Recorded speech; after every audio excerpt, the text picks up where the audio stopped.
साजिद भाई को बच्चों का बहुत शौक था। अभी उनकी शादी भी ना हुई थी कि वो बड़ी बाजी के बच्चों के साथ प्यार करते और हमेशा कहते कि अल्लाह मुझे बेटों से नवाजे, कि मुझे बेटे बहुत पसंद हैं। ये बाप का बाजू और फख्र होते हैं। भाई का बेटों के लिए प्यार देखकर अम्मी उनसे अक्सर कहती कि मैं जल्दी तुम्हारी शादी कर दूंगी, और फिर ऐसा ही हुआ। अम्मा ने एक महीने में भैया के लिए एक खूबसूरत और शरीफ घराने की लड़की ढूंढी। हमारी भाभी के घर आने से ही रौनक लग गई थी, लेकिन भैया को तो जैसे भाभी से ज्यादा अपनी औलाद में दिलचस्पी थी। अभी शादी को एक हफ्ता ही नहीं हुआ था कि वो बच्चों की बातें करने लगे। हम उनका बच्चों के लिए ये शौक देखकर हंसते और उनका मजाक उड़ाते, लेकिन शायद कुदरत को कुछ और ही मंजूर था। एक दिन भैया घर आए तो कुछ परेशान से लग रहे थे। उन्होंने मुझसे भी बातचीत नहीं की, हालांकि हमेशा मेरे लिए कुछ न कुछ लाते रहते थे। सलाम के बिना ही वो अंदर कमरे में चले गए। उन्हें बात करते थोड़ी देर ही गुजरी थी कि भाभी की भी उनसे ऊंची आवाजें आने लगी। मैं ये सुनकर परेशान हो गई। मैंने अम्मी को बताया, लेकिन मेरी या अम्मी की हिम्मत नहीं हुई कि हम उनसे जाकर पूछते कि क्या हुआ है। ये शायद उनकी पहली लड़ाई थी, जिसके बाद घर में पहले जैसी बात ना रही। हमारे घर की फिजा में तनाव सा आ गया था। भैया और भाभी आपस में ज्यादा बातचीत नहीं करते थे। अम्मी इस सूरत हाल को लेकर बहुत परेशान थी। अम्मी ने भाभी से पूछा भी कि क्या बात है, तुम दोनों पहले की तरह हंसते बोलते नहीं। तो भाभी ने ये कहकर टाल दिया कि उन्हें कारोबार में नुकसान हुआ है, बस उसी की परेशानी है। लेकिन मैं और अम्मा तो दोनों ही इस बात का अंदाजा लगा चुके थे कि बात कारोबार से कहीं बढ़कर है। भैया और भाभी को जरूर कोई ऐसी परेशानी थी जिसे वो हमें बताना नहीं चाह रहे थे। और फिर भैया ने तो जैसे मामूल ही बना लिया था। वो घर आते तो सीधा भाभी के कमरे में चले जाते, हमसे सलाम दुआ भी ना करते, और थोड़ी देर के बाद भाभी कमरे से बाहर आ जाती। हमें उनकी ये कैफियत समझ आ रही थी। ऐसा नहीं था कि भैया सिर्फ हमसे दूर हो गए थे, वो भाभी से भी बातचीत नहीं करते थे। उस रात मुझसे रहा नहीं गया। मैं भाभी के पास गई और उनसे पूछा तो वो फूट फूट कर रोने लगी। क्या हुआ है भाभी, आप तो हर वक्त हंसती मुस्कुराती रहती थी। मैंने उन्हें सहारा दिया। तब रोते हुए टूटे फूटे अल्फाज में उन्होंने बताया कि वो कभी मां नहीं बन सकती। उन्हें औलाद की खुशखबरी कभी नहीं मिलेगी, क्योंकि साजिद भैया ने उनका टेस्ट करवाया है, जिसके मुताबिक उनमें कुदरती तौर पर बचपन से मां बनने की सलाहियत मौजूद नहीं है। तभी साजिद उन पर गुस्सा कर रहे थे, हालांकि इस सब में उनका कोई कसूर नहीं है, ये तो अल्लाह की देन है। भाभी की बात सुनकर मुझे बहुत दुख हुआ। भैया से ये उम्मीद नहीं थी कि वो इतने जल्दबाज निकलेंगे कि पहले ही हफ्ते भाभी का टेस्ट करवा कर उन पर ये इल्जाम लगा देंगे। औलाद तो अल्लाह की देन है, इतनी भी क्या जल्दी कि हमारी इतनी मासूम भाभी को परेशान कर दिया। मैंने ये बात अम्मा को बताई तो वो भी हैरान रह गई। बोली कि मुझे साजिद से इतनी जल्दबाजी की तवक्का नहीं थी, अभी तो एक उम्र पड़ी है। लेकिन भैया ने अम्मा की कोई बात नहीं सुनी, बल्कि उन्होंने हम सबसे बातचीत करना बंद कर दिया। अम्मा भी समझा समझा कर थक गईं, मगर भैया ने किसी बात का कोई जवाब नहीं दिया। अगले दिन मैंने देखा तो भाभी अपने कमरे में बैठी सामान पैक कर रही थी। उनको ऐसा करता देखकर मेरा दिल बुझने लगा। यकीनन भाई ने ही कोई ऐसी बात कही होगी जिससे परेशान होकर वो अपना सामान बांध रही थी। साफ मतलब था कि वो अपने मेके जा रही हैं। अम्मी ने भाभी को बहुत रोकने की कोशिश की, मगर वो अम्मी के पांव पड़ गईं। बोली कि मुझे जाना ही होगा, वरना ऐसे शायद मैं जिंदगी भर खुद से नजरें ना मिला सकूं। भाभी घर से निकली तो मैं भी उनके पीछे जाने लगी, लेकिन अम्मी ने मुझे रोक दिया और बोली, साजिद घर आएगा तो मैं उससे कहूंगी कि जाकर सायरा को वापस ले आए। तकरीबन 8 घंटे गुजर चुके थे, ना ही भैया घर आए और ना ही भाभी। वो मेके नाराज होकर नहीं गई, मगर साजिद भैया को घर आने में देर हो गई। हमने भाभी को भी फोन किया, लेकिन उनका नंबर बंद जा रहा था। तकरीबन 8 घंटे गुजर चुके थे, ना ही भैया घर आए और ना ही भाभी। हमने उनके मेके फोन करके पूछा, पता चला कि वो मेके भी नहीं पहुंची। अब हमें फिक्र होने लगी थी। मैंने भैया को फोन करके सारी सूरत हाल से आगाह किया। उन्होंने बेजारी से जवाब दिया कि वो भाभी के बारे में किसी किस्म की दिलचस्पी नहीं रखते, क्योंकि अब वो औलाद पैदा करने के काबिल नहीं है। मैं भैया की संग दिली और सफाकी देखकर हैरान रह गई, मगर क्या कर सकती थी। रात को भैया घर आए तो आराम से सो गए जैसे उन्हें कोई परवाह ही ना हो, जबकि भाभी के मेके में अलग कोहराम मच चुका था। किसी को भी नहीं पता था कि सायरा भाभी कहाँ गई हैं। हम उन्हें ढूंढते ही रह गए, जबकि भाई को कोई फिक्र नहीं थी। उन्होंने उल्टा भाभी पर इल्जाम लगा दिया कि वो खुद भागकर किसी और के साथ घर से चली गई है, वरना इतनी सी बात पर कोई औरत घर नहीं छोड़ती। हम भी मजबूर थे।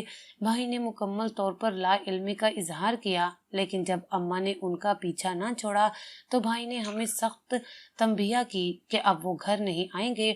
जहां उनकी बांझ बीवी का जिक्र होता है वो वहां आना पसंद नहीं करते। और फिर ऐसे ही हुआ। 2 दिन बाद भैया भी घर से गायब हो गए। अम्मा ने उन्हें बहुत फोन किया, मैंने भी राब्ते की बहुत कोशिश की, मगर भाई ने जवाब नहीं दिया। अम्मा भी पछताने लगी कि क्यों उस पर ये इल्जाम धरा, जबकि वो खुद औलाद के गम में था। भाई के जाने के 1 महीने बाद हम इस बात से समझौता कर चुके थे कि उन्होंने अब घर नहीं आना। वो दोनों अलग अलग रास्तों के मुसाफिर थे। हम सब लोगों को अकेला छोड़कर न जाने कहाँ चले गए थे। ठीक 1 महीने के बाद हमें हमारे घर के पते पर एक मनी आर्डर वसूल हुआ, जिसमें तकरीबन 50,000 रुपए की रकम मौजूद थी। साथ ही भैया का एक खत भी था। भैया ने लिखा था कि वो अपने काम के सिलसिले में मुल्क से बाहर चले गए हैं। वैसे भी बीवी बेवफाई करके उन्हें छोड़कर जा चुकी है। अब इस बात का कोई मतलब नहीं बनता कि वो दोबारा पाकिस्तान आए और अपना घर आबाद करने की कोशिश करें। उन्हें औरत जात से नफरत हो चुकी है, और अब अगर कोई उनसे राब्ता करने की कोशिश करेगा तो वो ये खत लिखना भी बंद कर देंगे। अलबत्ता महीने के महीने पैसे भिजवाते रहेंगे। हमारे लिए यही बात गनीमत थी, क्योंकि हम सब बहन भाइयों के खर्चे भी अलग थे और हम पैसों के बगैर गुजारा भी करने का सोच भी नहीं सकते थे। भैया के मनी ऑर्डर आते रहे और हमारे घर का खर्चा चलता रहा। मेरी वालदा अपने लाल की याद में परेशान रहती। हमने कई बार भाई को घर आने के लिए कहा, मगर वो नहीं आए। यहाँ तक कि हम सब जवानी की दहलीज से गुजरकर उढेर उम्री तक पहुँच गए और अम्मा करीबुल मर्ग हो गई। उनको मुख्तलिफ बीमारियां लग चुकी थी। बेटे की जवानी, उसकी शादी और उसकी औलाद की खुशियां देखे बगैर ही वो बूढ़ी हो गई। हम दोनों बहनों की शादियां हो चुकी थी, जबकि मेरे छोटे भाई अभी कारोबार और कुछ नौकरियों के सिलसिले में सेटल हो चुके थे। अब हमें भाई के पैसों की जरूरत नहीं थी। बिलाखिर एक दिन अम्मा बिस्तरे मर्ग पर पहुंची तो मैंने जज्बाती होकर भैया को एक ऐसा खत लिख डाला जिसने उनके सोए हुए जमीर को जगा डाला। मैंने लिखा कि अब अगर तुम नहीं आए तो शायद माँ का कफन भी देखना नसीब ना हो। इससे पहले कि तुम्हारी जन्नत तुमसे रूठ जाए, तुम्हें घर वापस आना होगा। जब उन्होंने ये खत पढ़ा तो रहा नहीं गया। कह दिया कि मैं 1 महीने के अंदर पाकिस्तान आ रहा हूँ। अम्मा की तबीयत अब मुश्किल से संभली थी। बेटे के आने की खबर सुनकर वो तो जैसे फिर से जी उठी थी। डॉक्टर ने भी इशारा दे दिया कि आपकी अम्मा की तबीयत अब पहले से बेहतर है। तब हमें जाकर अंदाजा हुआ कि भाई के जाने की खबर ने अम्मा को कितना अंदर से तोड़ दिया था, और अब उनके आने की खुशी में वो फिर से जिंदगी की तरफ लौट आई थी। पर फिर वो दिन भी आ गया जब 20 साल बाद मेरे भाई ने इस धरती पर कदम रखा। हम सब उनके इस्तकबाल के लिए एयरपोर्ट पर गए थे। इतने सालों बाद भाई को देखकर मेरी आंखों में आंसू आ गए, और ये देखकर मेरी खुशी की इंतहा ना रही कि उनके साथ 6 खूबसूरत नौजवान भी खड़े थे, जिनमें से एक थोड़ी ज्यादा उम्र का लग रहा था, जबकि बाकी तकरीबन 13-14 और कोई 10 साल का था। उन सब की खूबसूरती देखकर मैं हैरान रह गई। सुनहरे बालों वाले, गोरे रंग वाले ये नौजवान किसी और ही दुनिया के लगते थे। वो भाई की तरह उर्दू बोल रहे थे। इन सब का लहजा बहुत ही शाइस्ता था। भाई ने बताया कि परदेश जाने के बाद उनकी 6 औलादें पैदा हुईं और 6 के 6 बेटे पैदा हुए थे। मैं तो ये सब देखकर हैरान रह गई, जबकि मेरी खुशी का ठिकाना नहीं था। भाई से शिकवा भी किया कि उन्होंने हमसे इतनी बड़ी खबर क्यों छुपाई। अगर बेटों की खुशखबरी और औलाद की खुशियां नसीब हो ही गई थी तो हमें बता देते, या कम से कम पाकिस्तान आ जाते। हम उनके बारे में इतना परेशान तो ना होते। भाई ने हम सबसे माजरत की और कहने लगे कि उन्हें इस सब के लिए वक्त नहीं मिला। वो अपने बेटों की तरबियत में बहुत मसरूफ थे, और इस कदर मसरूफ थे कि उन्होंने सारी जिंदगी एक ही कंपनी में नौकरी करते हुए गुजार दी, मगर अपने बच्चों की खातिर किसी दूसरी जगह मुंतकिल नहीं हुए। भैया का अंदाज बता रहा था कि वो अपने बच्चों से बहुत प्यार करते हैं। अपने बेटों में तो जैसे भैया की जान बसी थी, मगर भैया का एक बड़ा बेटा जिसके बाल थोड़े काले रंग के थे और उसकी आंखें नीली और इंतहाई खूबसूरत थीं, वो भाई से जरा अलग बैठता, जबकि भाई और भाभी में किसी किस्म की बातचीत नहीं होती थी। मैंने देखा भाभी की आंखों में जलते अंगारे और कभी उनकी खोई हुई नजरें मुझे उनके इस ताबनाक माजी को याद दिलाती जब वो इस घर में हंसती खेलती, मगर अब वो हम में से किसी से बात ना करती थी, जैसे हमसे खफा हों। वो जब से आए थे मैंने उन्हें आपस में बात करते नहीं देखा था। बहरहाल भाई अम्मा से मिले तो उनका कलेजा ठंडा हो गया। बेटे को उन्होंने खूब प्यार किया और पुराने दिनों की यादें ताज़ा करने लगी। भाई ने माँ से मिलकर उन्हें बताया कि वो अपनी जिंदगी में बहुत मसरूफ हो गए थे, इस वजह से राब्ता नहीं कर सके, लेकिन अब वो हमेशा के लिए पाकिस्तान आ गए हैं। भाई को अपने सामने देखकर अम्मा बहुत खुश हुई थी। अब उन्होंने हमारे घर हमारे साथ रहना शुरू कर दिया, वो ही पुराना घर जो तकरीबन वीरान हो गया था। हम बहनें तो ब्याह कर ससुराल चली गई थी। दो भाइयों की शादियां अभी तक नहीं हुई थी। घर में कोई औरत ना हो तो घर वैसे ही वीरान लगता है। अब भाभी आ गई थी तो घर में पहले जैसी रौनक बहाल होने लगी थी, लेकिन भाभी का रवैया बहुत मुख्तलिफ था। जबकि हमारे पूरे गांव में भाई के बेटों की तारीफ की जा रही थी। कोई कहता साजिद के बेटे वाकई बहुत खूबसूरत हैं। इन सब तारीफों को सुनकर भाई का दिल खुश होता और वो अपने बेटों से मजीद प्यार करने लगते, लेकिन अपने बड़े बेटे से वो मोहब्बत से पेश आते और ना ही उनसे कोई बात करते। जबकि भाभी का रवैया बड़े लड़के की तरफ काफी मुख्तलिफ था। वो ज्यादातर वक्त उसी के साथ बिताती। एक दिन अम्मी की तबीयत बहुत ज्यादा खराब थी। मैं अपने ससुराल से अम्मी से मिलने मेके आई कि मेरी नजर भाभी के कमरे पर पड़ी। घर में दाखिल होते ही उनका कमरा सबसे पहले नजर आता था। न जाने क्यों मेरे कदम खुद ब खुद उनके कमरे की जानिब उठ गए और वहां जाकर मैंने जो मंजर देखा वो मेरी समझ से बालातर था।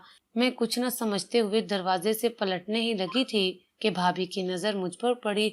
उन्होंने मुझे गुस्से से देखा और जैसे शिकवा करने वाले अंदाज में अपने कमरे के दरवाजे को बंद कर दिया। मुझे सख्त हैरत हुई कि भाभी को तो इस बात पर शर्मिंदा होना चाहिए था, लेकिन उन्होंने जो रवैया अख्तियार किया वो मेरी समझ से बाहर था। मैंने जाकर भैया से बातों ही बातों में पूछ डाला, भाई भाभी अरमगान से ज्यादा प्यार करती हैं, लगता है कि सब बच्चों में उन्हें वो सबसे ज्यादा लाडला है। अरमगान का नाम सुनते ही भाई के चेहरे पर एक रंग आया और एक गुजर गया, मगर उन्होंने बाज़ाहिर कोई बात नहीं की। अम्मा से मिलने मिलाने के बाद जब मैं किचन में खाना बनाने के लिए गई, देखा तो भाभी नजर नहीं आ रही थी। मुझे काफी देर हो गई थी। अमूमन भाभी खुद ही खाने पीने का बंदोबस्त कर देती थी और मेहमान होने के नाते मेरी थोड़ी बहुत खातिरदारी कर देती, मगर आज तो वो बिल्कुल ही बेमुरवत हो गई थी। उन्होंने मुझे बैठने को भी नहीं कहा। खैर मैं खुद ही खाना बनाने लगी। फिर मैं उन्हें खाने पर बुलाने के लिए उनके कमरे में गई, मगर ये देखकर मेरी हैरत की इंतहा ना रही कि भाभी अपने कमरे में मौजूद नहीं थी। उनके बाकी बच्चों को बुलाने गई तो सारे लड़के आकर खाने की मेज पर बैठ गए। हैरत की बात ये थी कि भाभी के घर से जाने पर उन्हें कोई एतराज नहीं था। उन्होंने अपनी माँ का पूछा तक नहीं। मुझे सख्त हैरत हुई। आखिर भैया और भाभी के दरमियान ऐसी क्या चपकलिश हो गई थी कि उन्होंने एक दूसरे से बात करना भी खत्म कर दिया था। लेकिन ये सब महज मेरा वहम ही नहीं था। कुछ ही देर के बाद मुझे पता चला कि भाभी घर छोड़कर चली गई हैं, जबकि भाई का बड़ा बेटा अरमगान भी उनके साथ गया है। इस खबर से अम्मा भी बहुत मुतासिर हुई, जबकि भैया पहले की तरह नॉर्मल ही रहे, जैसे उन्हें इस बात से कोई फर्क नहीं पड़ता। लेकिन भाभी के घर से जाने के बाद घर में काम काज का मसला पैदा हो गया। हमारे घर काम वाली अभी अच्छी नहीं थी जो सारे घर का इंतजाम संभाल सकती। वैसे भी एक साथ साथ 8 लोगों का इजाफा हो जाना घर में एक मुश्किल सूरत हाल पैदा कर रहा था, जबकि 6 लड़कों का काम करना किसी एक मुलाजमा के बस की बात भी नहीं थी। जब तक हम नई मुलाजमा ढूंढते, अम्मा ने मुझसे दरख्वास्त की कि तुम अपने बच्चों के साथ आकर अपने मेके में ही रहो ताकि हमारी कुछ मदद हो जाए। मैं तो काम कर नहीं सकती। इन लड़कों की देखभाल के लिए किसी औरत का होना जरूरी है। मजबूरन मुझे ही अपने मेके आना पड़ा, क्योंकि मैं भैया और बच्चों को अकेला नहीं छोड़ सकती थी। वैसे भी उन्हें आए हुए अभी ज्यादा अरसा नहीं हुआ था। मेके में रहते हुए मुझे 2 दिन ही हुए थे कि अंदाजा हो गया कि घर में किस कदर सफाई की जरूरत है। मैंने सब कमरों से सफाई करना शुरू कर दी। अम्मा के अस्पताल वाले कपड़े भी धोकर एक जगह रखे। अब भैया के कमरे की बारी थी। भैया घर नहीं थे। मैंने सोचा उनकी गैर मौजूदगी में ही उनके कमरे की सफाई कर दूं ताकि आकर उन्हें उलझन ना हो। सफाई करते हुए भाई की अलमारी में मेरी नजर कुछ फाइल्स पर पड़ी थी, जिन्हें मैं उठाकर पढ़ने लगी तो मेरे कदमों तले से जमीन ही निकल गई। मुझे लगा जैसे मैं कोई डरावना ख्वाब देख रही हूँ। अपने भाई की यह हकीकत जानकर मुझे अपनी आंखों पर यकीन नहीं आ रहा था, मगर ये सच था कि मेरे भाई में बाप बनने की सलाहियत मौजूद नहीं थी और ये बात उनकी रिपोर्ट में वाज़ेह लिखी थी। पासपोर्ट के अलावा कुछ दीगर कागजात भी थे जिन्हें मैं पढ़े बगैर नहीं रह सकी और उन्हीं कागजात ने मुझ पर सारी हकीकत वाज़ेह कर दी थी। मगर मैं भैया की जुबानी सच जानना चाहती थी। भाई घर आए तो मैंने वो कागजात उनके हाथ में थमा कर उन्हें वाज़ेह इशारा दे दिया कि मैं उनकी हकीकत से वाकिफ हो चुकी हूँ, लिहाजा इससे पहले कि कोई और बात हो वो मुझे सारी हकीकत खुद ही बता दे। मेरे हाथ में वो कागजात देखकर भाई बहुत गुस्सा हुए। कहने लगे, मैं इस घर में इसलिए नहीं आया था कि अपनी जिंदगी में गैर जरूरी मदाखलत बर्दाश्त करूं। तुमने हिम्मत भी कैसे की कि मेरे कागजात को हाथ लगाकर मुझसे तफ्तीशें कर रही हो। लेकिन मैं नहीं मानी। मैंने भैया से साफ कह दिया कि अगर उन्होंने मुझे सच नहीं बताया तो मैं अम्मा को भी सच में शामिल कर लूंगी। बिलाखिर भाई मजबूर हो गए और उन्होंने शुरू से लेकर मुझे सारी बात बता दी, जिसे सुनने के बाद मुझे यकीन न आया कि कोई शख्स अपनी औलाद के हसूल के लिए इस कदर खुद गर्ज और मफाद परस्त भी हो सकता है। भाई ने बताया कि शादी के बाद उन्हें बेटे का बहुत अरमान था। उन्होंने एक डॉक्टर दोस्त से मशवरा किया, कोई ऐसी टेक्निक बता दे जिससे उनके यहाँ बेटे ही पैदा हों और बेटियों की पैदाइश ना हो। डॉक्टर दोस्त ने इत्तेफाक से भाई का टेस्ट कर लिया, जिसके मुताबिक उन्हें ये मालूम हो गया कि वो कभी बाप नहीं बन सकते। इस बात पर वो बहुत परेशान हुए, मगर हिम्मत नहीं हारी और एक नया रास्ता निकाला जिसके जरिए वो अपनी दौलत और अपनी जायदाद का मालिक किसी ऐसी औलाद को बना सके जिसकी तरबियत उन्होंने खुद की हो। भाभी को बताए बगैर ही ये उन्हें बाहर ले जाने का प्रोग्राम बनाने लगे, जबकि भाभी बाहर जाने पर राजी नहीं थी। फिर जब वो मेके जाने के लिए तैयार हुई तो भाई रास्ते से उन्हें जबरदस्ती बैरूने मुल्क ले गए। भाई के पास रुपए पैसे की कमी नहीं थी, लेकिन औलाद की नेमत से महरूमी ने उन्हें जुनूनी कर दिया था। वो अपनी बीवी को लेकर दूसरे मुल्क चले गए, जहां पर उन्होंने पाकिस्तानी रिवायात से हटकर एक अनोखा काम कर डाला, सिर्फ इसलिए कि वो अपनी गोद में बच्चे पाल सकें। उन्होंने अपनी बीवी को तलाक दे दी और उस मासूम औरत को मजबूर किया कि वो वहीं किसी आदमी से शादी कर ले जिसके माँ बाप पाकिस्तानी थे और मजहब के लिहाज से वो मुसलमान था। भाभी अपने शोहर का मुंह देखती रह गई, जिन्होंने अपने शोहर के लिए खुद पर बांझ होने का इल्जाम सह लिया था और अब वो उन्हीं की शादी किसी और शख्स से करवाने पर तुला था। ऐसे में उन दोनों के बीच कोई रिश्ता तो नहीं रह जाता था, मगर भाई के मजबूर करने पर भाभी को बिलाखिर ये बात भी मानना पड़ी। लेकिन भाभी एक गैरतमंद पाकिस्तानी खातून थी। उन्होंने अपने बच्चे पैदा होने के बाद अपने शोहर का साथ नहीं छोड़ा और अपने पहले शोहर को साफ कह दिया कि तुम्हारे हाथों में खिलौना नहीं बनूंगी। भाई ने बहुत मिन्नत की, किसी तरह उनको दूसरे शोहर से तलाक करवा कर फिर से दोबारा शादी कर ले, लेकिन भाभी ने इस अमल की इजाजत नहीं दी। जिस शख्स से भाभी की शादी हुई थी वो मुआशी तौर पर बहुत कमजोर था और ये सब भाई ने जानबूझकर किया था ताकि वो उसकी औलाद को अपनी औलाद कह सके और जिंदगी भर अपने इन तजुर्बात की तकमील कर सके जो उन्होंने अपनी औलाद के हवाले से सोचे थे।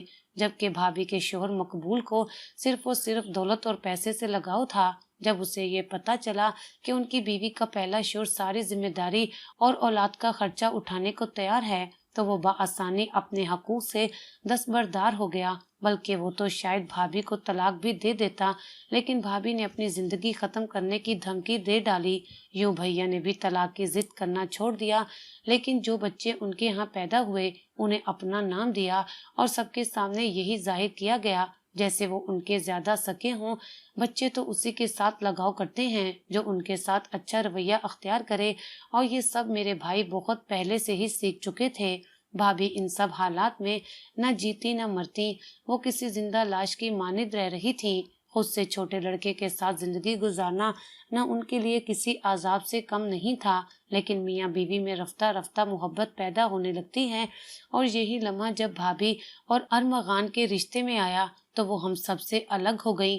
میں سوچتی ہوں کہ انہوں نے صحیح کیا۔ کوئی باوقار عورت یہ سب برداشت نہیں کر سکتی کہ وہ اپنے پہلے شوہر کو اپنے بچوں سے پیار کرتا دیکھے اور اپنا وقار بھی برقرار رکھ سکے۔ میں سمجھتی ہوں کہ بھابھی نے بجا قربانی دی کہ ایک شخص کے جنون کو تسکین دے کر اپنی زندگی سنوار لی۔ میں خدا سے دعا کرتی ہوں کہ وہ جہاں بھی رہیں ہمیشہ خوش رہیں۔